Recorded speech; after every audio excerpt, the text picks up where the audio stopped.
dalam menjalani ibadah bulan suci Ramadan, setidaknya manusia terbagi menjadi dua golongan.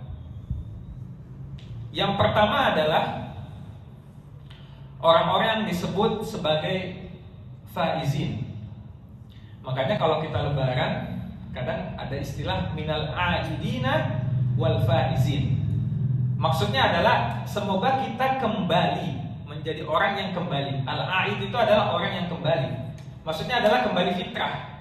Dosa-dosa kita diampuni Allah Subhanahu wa taala sehingga kita menyambut lebaran itu seperti bayi yang baru lahir. Tidak ada dosa-dosanya. Makanya dalam doa yang diajarkan oleh Rasulullah sallallahu alaihi wasallam, Allahumma innaka afuwun tuhibbul afwa fa'fu anni. Salah satu maknanya adalah kita meminta ampunan dari Sang Maha Pengampun. Sehingga kita bisa disebut sebagai al-aid, orang yang kembali fitrah. Kemudian minal aidina wal faizin, ya. Jadi ada golongan orang-orang yang mendapatkan kemenangan. Faiz itu artinya the winner, ya, orang yang menang, ya. Ada ayatnya, wa innama tuwaffawna ujurahum yaumal qiyamah faman zuhziha 'anil nari wa udkhilal jannata faqad faz. Kata Allah Subhanahu wa taala, dan sesungguhnya pada hari kiamat nanti disempurnakanlah pahalamu. Dan barang siapa yang dijauhkan dari api neraka dan dimasukkan oleh Allah Subhanahu wa taala ke dalam surga, maka itulah golongan orang-orang yang faz. Faza yafuzu artinya mendapatkan kemenangan. Pelakunya disebut faiz, jamaknya atau bentuk pluralnya faizun atau faizin. Nah, inilah makna dari kalimat yang sering kita ucapkan, minal aidina wal faizin. Dan golongan yang pertama ini adalah orang-orang yang memang betul-betul memanfaatkan dan memaksimalkan momentum ibadah-ibadah selama bulan suci Ramadan yang Allah sebutkan sebagai ayyamam ma'dudat, hari-hari yang terbatas. Lalu pertanyaannya, apakah kita sudah pantas disebut sebagai al-faiz tadi?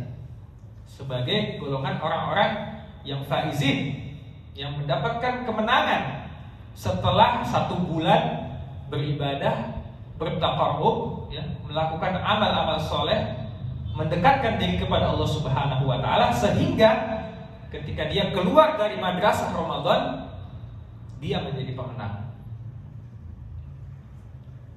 Mari sama-sama kita bermuhasabah, kita cek kembali diri kita, apakah kita sudah layak dan pantas disebut sebagai al-faizin, orang-orang yang mendapatkan kemenangan. Mudah-mudahan kita semua dimasukkan ke dalam golongan tersebut. Amin ya rabbal alamin. Akan tetapi para jamaah sekalian, ada orang-orang yang kemudian masuk ke dalam golongan yang kedua, yaitu al-khosirin. Ya. Al-khosirin ini adalah orang-orang yang rugi. Ya.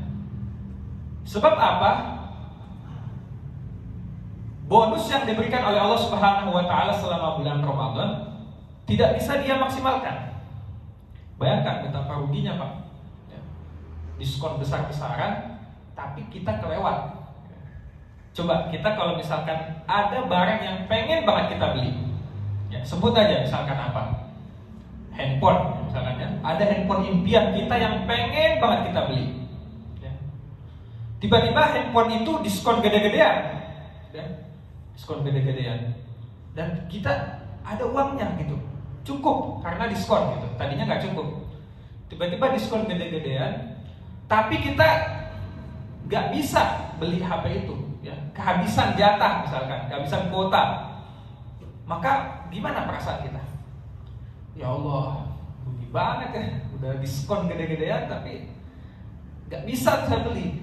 Nah, ini juga sama, orang-orang yang rugi ketika bulan Ramadan lewat adalah mereka yang tidak bisa memaksimalkan segala bonus dan keutamaan yang Allah Subhanahu wa taala limpahkan selama bulan suci Ramadan ini. Siapa mereka? Adalah mereka yang tidak memaksimalkan ibadah selama bulan suci Ramadan. Ya. Mereka yang masih berkata kotor, ya, mereka yang masih menggunjing selama bulan puasa. Bahkan di antara orang-orang yang merugi adalah mungkin dia tidak melakukan dosa, tetapi dia juga tidak melakukan ibadah. Ya. Jadi ya bisa dikatakan netral. Tetapi netralnya orang di bulan suci Ramadan itu merupakan sebuah kerugian. Ya. Makanya ada istilah kesalahan biasa itu bagi orang-orang yang punya derajat takwa, ya, atau disebut al-abror, ya, orang-orang yang tinggi derajatnya di sisi Allah Subhanahu wa taala. Kesalahan-kesalahan yang menurut orang awam itu adalah sesuatu yang biasa, bagi mereka adalah sebuah kesalahan besar, sebuah kerugian, ya. Sebagaimana yang dimiliki oleh para nabi dan rasul. Saya kasih contoh, salah satunya adalah kesalahan yang dilakukan oleh Nabi Musa alaihissalam, di mana kisahnya adalah ada dua orang, yang satu dari klannya Nabi Musa, yang satunya lagi tidak. Kemudian mereka berselisih, bertengkar.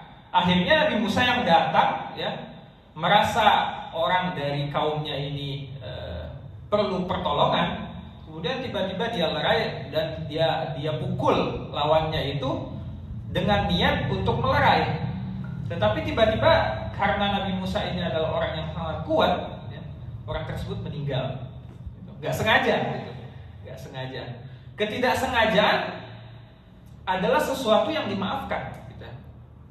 Tetapi bagi Nabi Musa alaihissalam, karena dia memiliki derajat yang tinggi di sisi Allah Subhanahu wa taala, dia menganggap itu adalah sebuah kesalahan besar.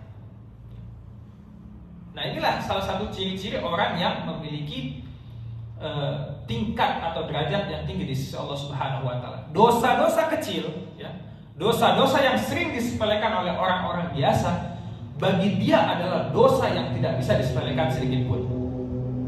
Nah, inilah tingkatan-tingkatan orang, ya. Tingkatan-tingkatan orang. Nah, makanya perlu juga kita mengupgrade diri kita supaya tingkatan kita itu naik, ya. Dari sekadar orang biasa menjadi orang yang luar biasa, yang menganggap dosa-dosa kecil itu bagian daripada kesalahan yang tidak bisa dimaafkan. Sehingga apa? Sehingga kita bisa memaksimalkan taubat kita, sehingga kita tidak lalai terhadap hal-hal kecil, ya. Nah, inilah dua golongan yang kemudian melewati bulan suci Ramadan. Mudah-mudahan kita termasuk kepada golongan orang-orang yang mendapatkan kemenangan tersebut.